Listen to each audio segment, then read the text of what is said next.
pada saat ini kita akan kembali diperlihatkan dengan tim Xiao Yan yang pada saat ini benar-benar telah meningkat. Xiao Yan pada akhirnya memerintahkan semua orang untuk lanjut memurnikan sumber origin Qi, lalu dengan upaya terus-menerus dari semua orang pada saat ini banyak pil origin abadi yang telah disempurnakan. Kecepatan pemurnian dari pil origin abadi ini benar-benar meningkat sangat cepat, dan pada akhirnya 10 tahun tanpa terasa berlalu dalam sekejap mata. Xiao Yan menghela nafas lega dan pada saat ini menyadari bahwa mereka sudah memiliki sekitar 1 miliar pil origin abadi. Xiao Yan pada saat ini benar-benar sangat senang karena pil obat origin abadi ini tidak hanya digunakan untuk melewati lubang cacing raksasa. Sekarang di tim Fearless selain dari Xiao Yan yang membutuhkan pil origin abadi untuk pelatihan Long Yi dan Long Xietian yang juga telah menerobos ke tingkat Dosian, dengan begitu mereka juga membutuhkan pil origin abadi untuk mendukung pelatihan mereka. Xiao Yan pada akhirnya memerintahkan semua orang untuk berhenti memurnikan pil origin abadi. Xiao Yan pada saat ini segera berkata bahwa mereka pada saat ini harus segera pergi. Pada akhirnya semua orang mengangguk dan mulai berdiri. Kelompok Xiao Yan segera meninggalkan istana barat dan semua orang kembali ke jalan utama. Thunder Fox yang telah berubah menjadi rubah kecil yang lucu pada saat ini masih mengikuti semua orang. Pada akhirnya setelah sampai di ujung jalan, lalu pada saat ini Xiao Yan segera bertanya kepada Thunder Fox. Xiao Yan bertanya apakah Thunder Fox pada saat ini sudah membuat keputusan. Apakah Thunder Fox pada saat ini akan tetap tinggal di sini atau ikut pergi bersama dengan Xiao Yan? Mendengar hal tersebut pada saat ini Thunder Fox segera berkata bahwa jika dirinya pergi segel dari Aula Roh Guntur juga akan rusak.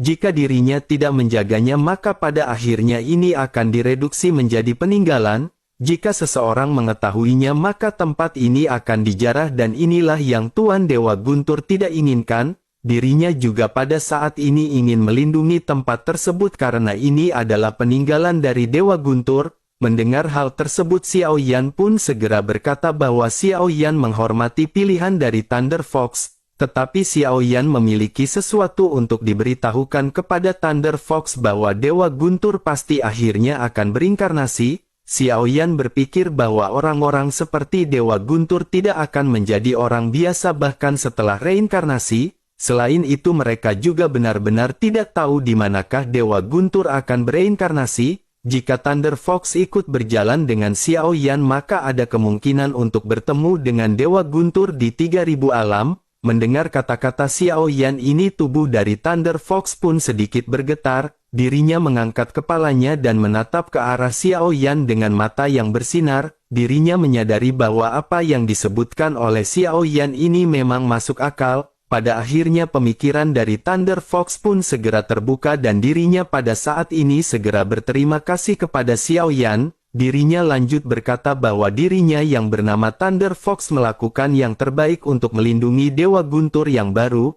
Mendengar hal tersebut Xiao Yan pada saat ini tersenyum dan segera berkata bahwa Thunder Fox tidak perlu memanggil Xiao Yan dengan sebutan Tuan Dewa Guntur. Panggil saja dirinya dengan sebutan Xiao Yan karena itu adalah sesuatu yang enak didengar oleh Xiao Yan. Mendengar hal tersebut Thunder Fox pun mengangguk sementara Xiao Yan pada saat ini menoleh ke arah Void di luar. Xiao Yan pada saat ini segera memerintahkan Void untuk melindungi tempat tersebut. Void pada saat ini mengeluarkan geraman seolah-olah mengerti dengan apa yang dikatakan oleh Xiao Yan. Xiao Yan pada akhirnya menghela nafas lega karena pada akhirnya tempat ini telah memiliki seorang pelindung. Pada akhirnya Xiao Yan pada saat ini segera menginstruksikan kepada semua orang untuk segera bergegas. Namun pada saat yang bersamaan semua orang pada saat ini benar-benar tercengang terlihat area di sekitar mereka. Pada akhirnya mereka pun segera bertanya, mengapa posisi mereka pada saat ini berbeda dengan saat mereka masuk. Semua orang tidak mengetahui bahwa ketika mereka berlatih ada pertempuran dan semua orang hanya mengira Xiao Yan sedang berlatih. Pada akhirnya Xiao Yan pun segera menceritakan kisahnya kepada semua orang. Namun untuk alasan mengenai pagoda Xiao Yan pada tidak memberitahukan kepada semua orang. Meskipun semua orang di tim Fearless tahu bahwa Xiao Yan memiliki menara misterius. Namun dengan Xiao Yan yang jarang menggunakannya, perlahan-lahan mereka juga melupakan permasalahan tersebut. Semua orang pada saat ini hanya sedikit tercengang sejenak dan bertanya, apakah ada 4 orang dewa? Dalam benak semua orang, dewa adalah kekuatan yang benar-benar sangat kuat. Mereka hanya pernah mendengarnya tetapi belum pernah melihat keberadaannya. Sementara itu Xiao Yan pada saat ini hanya tersenyum melihat semua orang yang benar-benar merasa takjub kepada Xiao Yan. Ekspresi dari Hua Buyu dan Guandong juga pada saat ini benar-benar dipenuhi dengan keterkejutan. Hua Buyu tidak bisa jika memuji Xiao Yan dan berkata merupakan kehormatan besar untuk bertemu dengan seorang teman seperti saudara Xiao Yan. Tampaknya masa depan dari saudara Xiao Yan ini benar-benar tidak akan terbatas. Mendengar hal tersebut, Guandong juga pada saat ini menganggukkan kepalanya. Guandong lanjut berkata bahwa pada saat ini dengan kekuatan dari saudara Xiao Yan, dirinya benar-benar akan dapat bersaing dalam kontes 10.000 alam. Mendengar hal tersebut, Xiao Yan pun tersenyum dan menganggukkan kepalanya sebelum akhirnya Xiao Yan perlahan-lahan membuka peta. Hua Buyu Guandong juga pada saat ini menghampiri Xiao Yan. Hua Buyu cukup akrab dengan lautan ketiadaan di timur laut dan segera berkata untungnya jarak mereka tidak terlalu jauh dari bintang merah. Jika mereka pergi dengan kecepatan tercepat mereka akan bisa sampai di sana dalam waktu setengah tahun. Xiao Yan pun mengangguk mendengar apa yang dikatakan oleh Hua Buyu dan berkata bahwa mereka pada saat ini harus segera pergi. Xiao Yan segera mengeluarkan cukup banyak pil origin abadi dari cincin penyimpanannya. Xiao Yan menggunakan kecepatan tercepat dari Bahtera Fearless dan pada saat ini semua orang berangkat. Sementara itu di bintang merah pada saat ini banyak kepulan asap yang melonjak di langit. Waktu siang hari di bintang warna merah pada saat ini benar-benar terasa sangat mencekam dengan banyaknya kepulan asap. Sejauh yang bisa dilihat semua orang pada saat ini nyala api juga membumbung ke langit menerangi kota di bawah. Sementara itu istana Hua Buyu juga pada saat ini terbakar dengan api yang berkobar. Beberapa bahtera pada saat ini digantung di atas istana. Jika diperhatikan lebih dekat, bahtera-bahtera ini adalah milik dari keluarga Jin. Seseorang dari keluarga Jin yang bernama Jin Wuye pada saat ini segera menanyakan keberadaan dari Hua Buyu kepada semua orang. Di luar aula utama, Ding Yue, Zhen Ni, Jing Wuchen dan Qian Ning pada saat ini tampak dalam keadaan yang benar-benar tertekan.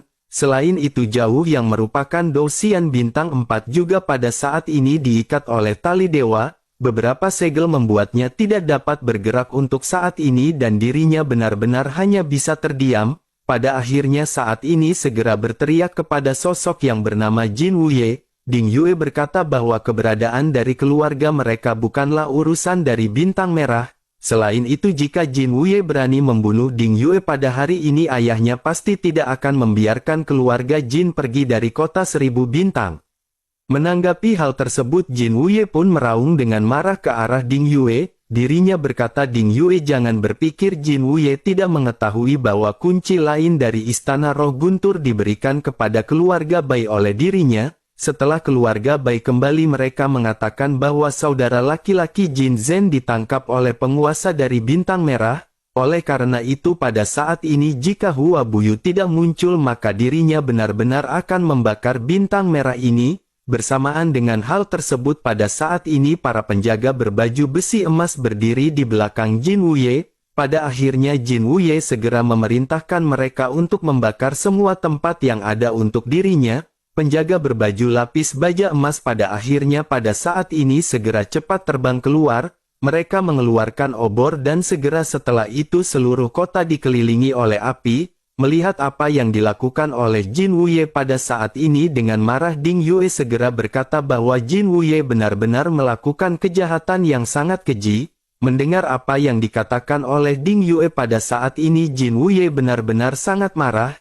Jin Wuye pun pada akhirnya segera melesatkan tamparan ke arah Ding Wuye tetapi pada saat ini Jing Wuchen segera menghadapinya. Jing Wuchen yang hanya seorang Doudi pada saat ini tentu saja tidak akan bisa menahan pukulan dari Jin Wuye. Jin Wuye adalah Dosian bintang 3 dan bahkan Ding Yue sama sekali tidak akan bisa berurusan dengannya. Pada akhirnya benturan segera terjadi dengan Jing Wuchen yang benar-benar menerima pukulan tersebut. Tubuhnya segera berguling-guling di tanah beberapa kali sebelum akhirnya berhenti. Wajahnya berdarah dengan mata yang tertutup dan dirinya benar-benar telah jatuh pingsan. Ding Yue pada saat ini tidak bisa bereaksi untuk sementara waktu ketika menatap ke arah Jing Wuchen. Ding Yue pada saat ini benar-benar tidak menyangka bahwa ada orang asing yang akan memblokir pukulan ini untuk dirinya. Pada akhirnya Ding Yue segera mengeluarkan kekuatannya untuk berhadapan dengan Jin Wuye, tetapi bagaimanapun Ding Yue berusaha pada akhirnya dirinya benar-benar terpental oleh pukulan dari Jin Wuye. Tubuh Ding Yue pun terpental mundur dan pada saat ini dirinya segera menstabilkan sosoknya. Dengan sangat marah Ding Yue berkata jika kakak Hua Buyu datang pada saat itulah riwayat dari Jin Wuye dan keluarga Jin benar-benar akan dihancurkan. Mendengar hal tersebut Jin Wuye pada saat ini segera tertawa dan berkata bukankah itu yang pada saat ini dirinya inginkan? Justru kedatangan dari Jin Wuye pada saat ini adalah untuk bertemu dengan Hua Buyu. Bersamaan dengan perkataannya yang terdengar pada saat ini di atas kota yang terbakar terdengar suara angin kencang. Pada saat ini bahtera yang mendominasi tiba-tiba muncul dan itu adalah bahtera Fearless. Api yang melonjak di kota pada saat ini segera mulai melonjak ke arah langit dan memadat menjadi bola api di udara. Segera setelah itu di bawah bola api sesosok menyeret bola api dengan satu tangannya. Sosok ini adalah Xiao Yan yang berjalan perlahan diikuti dengan semua orang. Mata semua orang pada saat ini segera terkunci pada Jin Wuye yang berada di aula utama milik Hua Buyu. Ding Yue pada akhirnya tersenyum setelah melihat keberadaan dari Hua Buyu dan berkata bahwa Jin Wuye pada saat ini benar-benar akan mati. Melihat sosok Hua Buyu yang pada saat ini tiba-tiba kembali senyum di wajah Jin Wuye berangsur-angsur menghilang. Sementara itu Hua Buyu yang mengenakan kemeja putih pada saat ini segera bertanya siapakah yang menyalakan api. Ding Yue pada akhirnya segera menjelaskan semuanya secara singkat kepada Hua Buyu. Ding Yue berkata bahwa itu dilakukan oleh penjahat dari keluarga Jin. Dirinya juga melukai saudara Jing Wuchen dan berencana untuk membakar kota Bintang Merah. Mendengar hal tersebut pada akhirnya mata Xiao Yan suram dan dingin ketika melihat Jing Wuchen yang berlumuran darah.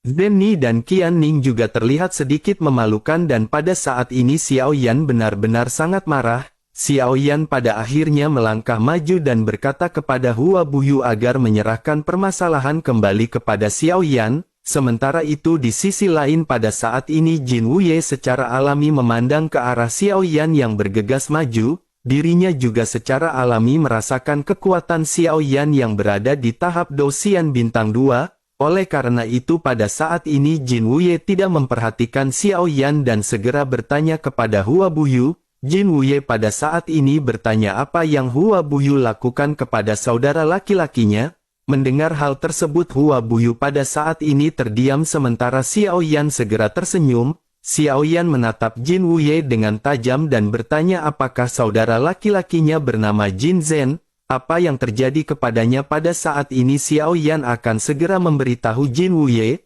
Setelah selesai berbicara Xiao Yan pada saat ini tidak banyak berbicara omong kosong. Xiao Yan segera mengkompres bola api menjadi bola api seukuran telapak tangan sebelum akhirnya segera menekannya. Xiao Yan segera mengeluarkan teknik tubuh Dewa Guntur tubuh guntur misterius. Setelah itu Xiao Yan juga mengeluarkan teknik tinju api nirvana dan Xiao Yan pada saat ini tidak menggunakan teratai api. Xiao Yan menyadari bahwa kekuatan bola api ini secara alami tidak sekuat dengan teratai api, tetapi dengan banyaknya kekuatan guntur yang bercampur di dalamnya kekuatan tinju api nirvana ini tidaklah bisa diremehkan. Sementara itu di sisi lain Jin Wuye menetap ke arah Xiao Yan yang hendak menyerang dan berkata bahwa Dosian Bintang 2 saja berani membuat keributan. Jin Wuye merupakan Dosian Bintang 3 dan pada saat ini benar-benar sama sekali tidak menganggap Xiao Yan dengan serius. Sementara itu Xiao Yan tertawa ringan dan berkata meskipun Xiao Yan seorang Dosian Bintang 2, tetapi sangat disayangkan saudara laki-lakinya dibunuh oleh Xiao Yan.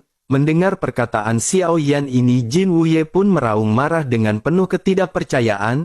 Jin Wuye segera berkata bahwa hal itu tidak mungkin karena kakak laki-lakinya adalah Dou Xian bintang 4, jika hanya mengandalkan kemampuan dari Xiao Yan bahkan Xiao Yan pada saat itu tidak akan bisa menyentuhnya sama sekali. Mendengar apa yang dikatakan oleh Jin Wuye, Xiao Yan pada saat ini tidak banyak bacot. Di atas kepala tangan Xiao Yan nyala api dalam melonjak hebat dan busur listrik berenang di dalam nyala api. Sementara itu Jin Wuye juga segera mengepalkan tangannya dengan erat dan cahaya keemasan juga menyinari tinjunya. Pada akhirnya kedua belah pihak segera melesatkan tinju yang mereka miliki. Benturan pada akhirnya segera terjadi dengan kekuatan tinju yang tiba-tiba hancur bersama-sama. Momentum yang sangat besar segera tercipta dengan energi yang dipenuhi kekerasan yang menyapu keduanya. Jin Wuye tiba-tiba mengangkat kepalanya menatap ke arah Xiao Yan dengan penuh ketidakpercayaan, tanpa sadar dirinya bergumam bahwa ini sungguh kekuatan fisik yang kuat,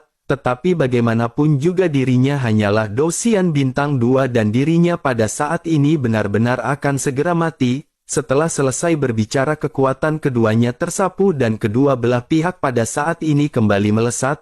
Setelah menstabilkan tubuhnya Xiao Yan juga segera mengeluarkan pedang kuno api surgawi. Api yang melonjak segera menyapu seluruh tubuh Xiao Yan dan di bawah kulit Xiao Yan cahaya listrik berkedip dan terdengar suara kicau yang banyak. Melihat apa yang ditampilkan oleh Xiao Yan ini wajah Jin Wuye juga pada akhirnya berubah menjadi suram. Pada akhirnya ketika kedua belah pihak pada saat ini hendak beradu kembali, Xiao Zhan melangkah maju dan berkata kepada Xiao Yan izinkan dirinya untuk bertempur melawan orang ini. Dirinya pada saat ini ingin membalaskan apa yang dirinya lakukan kepada Qian Ning. Dirinya tidak ingin banyak berbicara dengan orang yang berani menyentuh wanitanya. Xiao Zhan pada saat ini benar-benar sangat marah dan melotot ke arah Jin Wuye. Melihat hal tersebut pada saat ini Jin Wuye segera berkata bahwa hanya Dou Xian bintang 2 dan Dou Di benar-benar berani berhadapan dengannya. Jika memang mereka memaksa maka pada saat ini mereka hanya akan bisa melihat tubuh mereka hancur berkeping-keping. Sementara itu di sisi lain Xiao Yan pada saat ini segera menoleh ke arah kelompoknya. Xiao Yan berkata bahwa dirinya akan menyerahkan semua anggota dari keluarga Jin yang berkeliaran kepada tim Fearless. Mendengar hal tersebut semua orang pada akhirnya mengangguk dan segera melesat ke arah yang terpisah. Baik Long Yi dan Long Xietian yang sudah meningkat ke tingkat Dou Xian juga pada saat ini segera bergegas dan mereka benar-benar terlihat sangat gembira. Guan Dong juga dengan bersemangat pada saat ini segera melesat untuk bertempur. Sementara itu pada saat ini Jin Wuye tidak memiliki pilihan lain selain berhadapan dengan kedua orang ini. Sosoknya pada akhirnya segera melesat sementara Xiao Zhan pada saat ini bersiap menahan pukulan Jin Wuye. Jin Wuye pada saat ini segera melesatkan pedang emas dari tangannya. Sementara itu Xiao Zhan juga tiba-tiba melangkah maju dan di belakang Xiao Zhan sudah ada bayangan harimau yang meraung. Menghadapi serangan dari Jin Wuye ini Xiao Zhan tidak menunjukkan rasa takut sama sekali. Dirinya telah menerobos ke tahap menengah Dou Di bintang 9 dan kekuatan fisiknya telah tumbuh menjadi lebih kuat.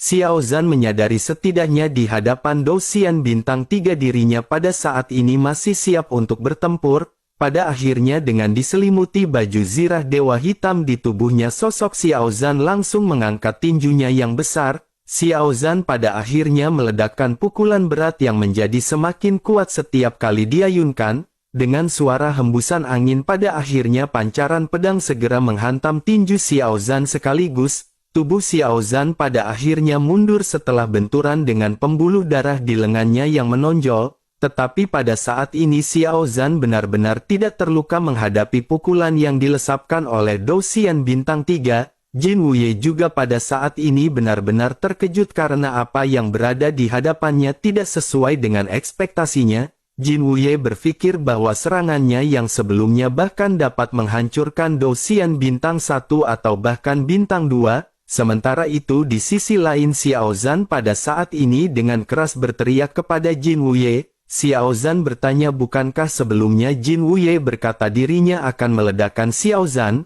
Mata Jin Wuye pada akhirnya melebar tiba-tiba dengan penuh ketidakpercayaan. dirinya benar-benar tidak menyangka Xiao Zhan bisa berhadapan dengan serangannya. Selain itu dirinya juga tampaknya tidak terluka sama sekali. Xiao Yan juga pada saat ini sedikit terkejut melihat apa yang ditampilkan oleh Xiao Zhan. Xiao Yan berpikir jika Xiao Zhan berada pada level yang sama dengan Xiao Yan, bahkan jika Xiao Yan mengolah tubuh petir Dewa Abadi, Xiao Yan tidak akan memiliki keyakinan bahwa kekuatan fisiknya akan lebih kuat daripada Xiao Zhan. Sementara itu di sisi lain Jin Wuye benar-benar menekan keterkejutannya, dirinya lanjut berkata tidak peduli seberapa kuat tubuhnya, meskipun dirinya dapat menahannya sekali tetapi dirinya tidak percaya bahwa Xiao Zhan akan bisa memblokir serangan Xuan Tian miliknya. Setelah pengucapan hal tersebut pada saat ini Jin Wuye segera mengeluarkan pedang lainnya, pedang emas yang sangat menakjubkan pada saat ini segera muncul membuat Ding Yue seketika melotot. Ding Yue berkata bukankah ini adalah pedang emas Xuan Tian dan ini dibuat oleh Ding Yue? Ding Yue lanjut berteriak dengan marah kepada Jin Wuye dari manakah dirinya mencuri pedang tersebut.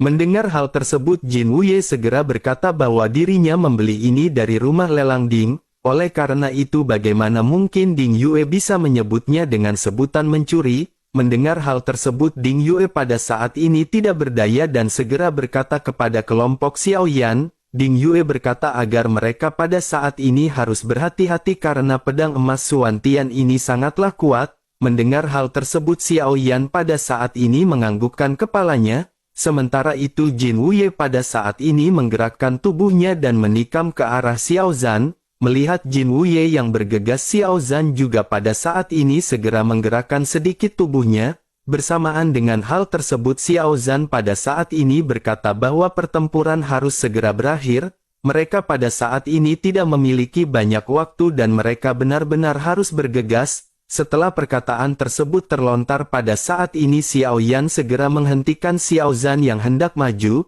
setelah itu Xiao Yan maju selangkah dengan api surgawi di tangannya yang segera melonjak. Pedang kuno api surgawi dengan semua energi abadi segera menyapu di atas Xiao Yan. Guntur juga pada saat ini segera pecah di kedua lengan Xiao Yan. Xiao Yan pada akhirnya segera mengeluarkan teknik 1000 kaki tanpa bayangan untuk berhadapan dengan lesatan pedang dari Jin Wuye. Pada saat ini letusan pedang kuno api surga benar-benar bercampur dengan guntur. Dengan begitu tentu saja kekuatan dari teknik 1000 kaki tanpa bayangan milik Xiao Yan ini akan menjadi semakin kuat. Sementara itu di sisi lain pada saat ini Jin Wuye tersenyum ganas dan segera mengayunkan pedang emas Xuan Tian. Di udara pada akhirnya kedua kekuatan pada saat ini sudah meledak bersama-sama. Tak lama setelah benturan pada akhirnya kedua serangan pada saat ini masing-masing dihancurkan. Melihat hal tersebut pada saat ini Jin Wuye juga sedikit terkejut, tetapi pada akhirnya dirinya segera kembali melesatkan pedang miliknya. Serangan yang dilesapkan oleh Jin Wuye pada saat ini menjadi semakin kuat dan cahaya emas benar-benar melonjak.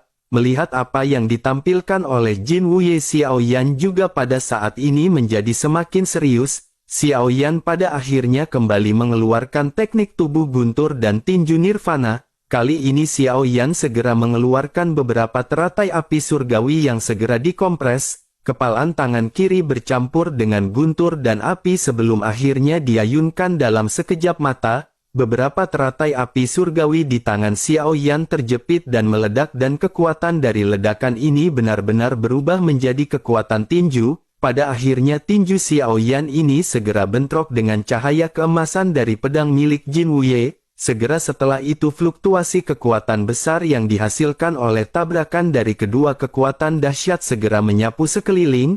Energi yang dipenuhi dengan kekerasan meledakkan semua bangunan di sekitar menjadi berkeping-keping dengan angin yang bertiup kencang. Di tengah-tengah benturan Xiao Yan dan Jin Wuye pada saat ini masih terjalin. Jin Wuye pada saat ini segera berkata kepada Xiao Yan bahwa dirinya tidak percaya Xiao Yan akan bisa menghadapi serangannya ini. Namun bersamaan dengan cibiran yang baru saja terlontar tiba-tiba Jin Wuye merasakan adanya sesuatu yang aneh. Segera setelah itu api dan guntur Xiao Yan benar-benar menenggelamkan cahaya pedang dari Jin Wuye. Di tengah-tengah cahaya yang mengerikan ada suara bergerak yang terdengar sangat renyah.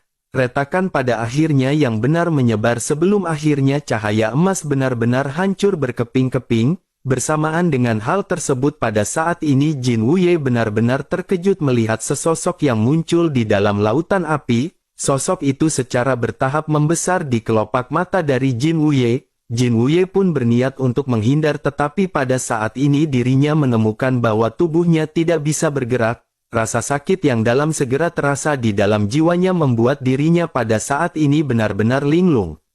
Jin Wuye pada akhirnya mengutuk di dalam hatinya, sungguh sangat sial karena ini adalah serangan jiwa. Dirinya pada saat ini benar-benar tidak memperhatikan ada sosok rangka yang menatapnya dengan kuat. Xia Zhenghui pada saat ini telah mengendalikan Jin Wuye pada saat-saat kritis. Sementara itu Xiao Yan yang sudah mendekat segera berkata dengan dingin kepada berkata Jin Wuye. Xiao Yan berkata siapapun yang berani menyentuh keluarga Xiao Yan, dirinya benar-benar akan mengalami nasib buruk seperti ini. Bersamaan dengan hal tersebut kedua tinju Xiao Yan turun pada waktu yang bersamaan. Tinju kanannya mengenai kepala Jin Wuye sementara tinju kirinya pada saat ini mengenai dada Jin Wuye. Barulah setelah itu Jin Wuye bergerak sambil memuntahkan seteguk besar darah. Tubuhnya pada saat ini benar-benar diledakkan dan dirinya mundur sejauh beratus-ratus meter.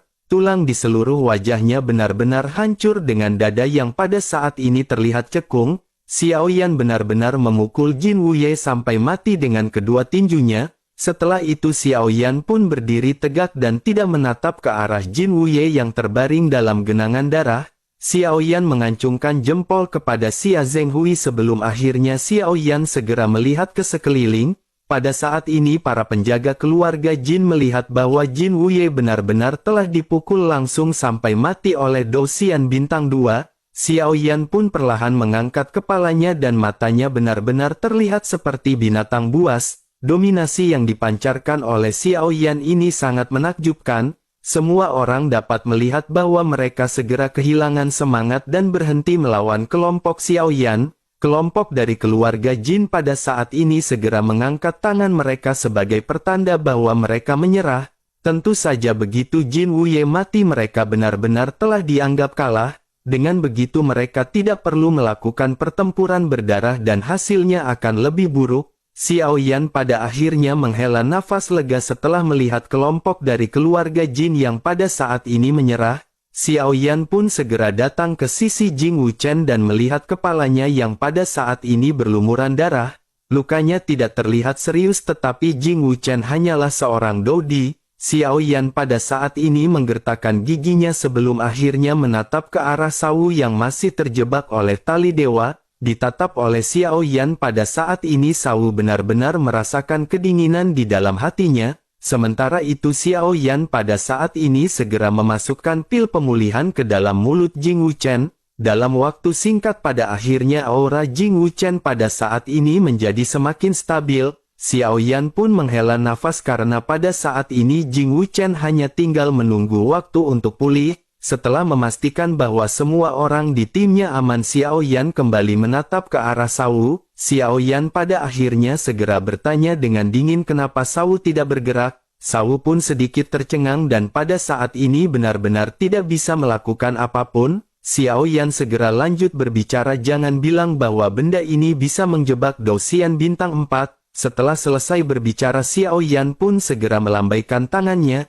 Dengan kilatan guntur Xiao Yan langsung menghancurkan tali pengikat yang menjebak Sawu. Sementara itu pada saat ini Xiao Yan berpikir jika Sawu bergerak tentu saja Jin Wuye bukanlah tandingan dari Sawu. Namun Xiao Yan pada saat ini menyadari tampaknya ini adalah trik yang dimainkan oleh Sawu. Jika Sawu bergerak tentu saja Jing Wuchen juga tidak akan menjadi korban. Bagi Xiao Yan sangat tidak mungkin Sawu tidak bisa melepaskan diri dari tali dewa yang dilesatkan oleh Jin Wuye. Xiao Yan pada saat ini benar-benar berpikir bahwa Sawu benar-benar telah sepenuh hati berharap tinggi Ding Yue akan dibunuh oleh Jin Wuye. Dengan begitu maka Sawu benar-benar akan terbebas dari kontrak dengan Ding Yue.